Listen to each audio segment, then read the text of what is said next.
हम तो राजा तू हमरे रानी, आवो न काटल जाओ दिनवे में चानी।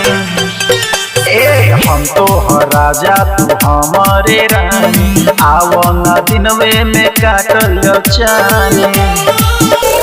चढ़ल जवानी बामन कैसे मानी, काहे करो तारू तू अनकानी। हम तो राजा तू हमरे रानी, आवो न दिनवे में काटल जाओ चानी।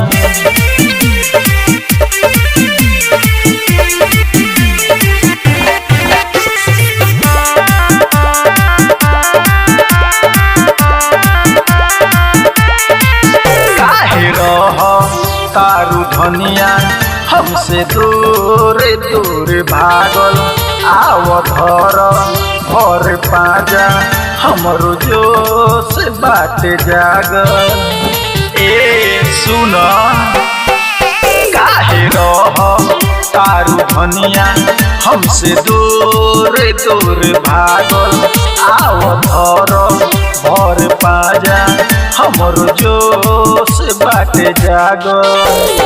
बुझ न रानी हमर परेशानी, बुझ न रानी हमर परेशानी।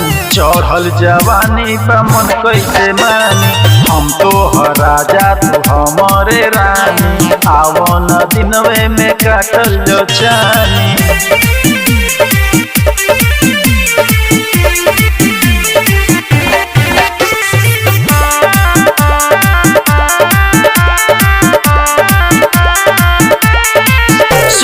धनिया हमरे कनिया जौनी कर माने मानी, देख देहिया से छुओ ताते ठोपे ठोपे पानी।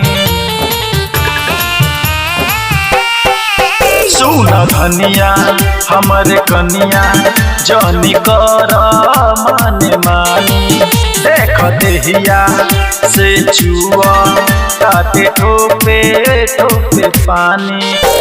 सुन न रानी है ने हमें बानी, सुन न रानी है ने हमें बानी। चढ़ल जवानी बा मन कैसे मानी, हम तो राजा तू हमरे रानी, आवो न दिनवे में काटल जाओ चानी।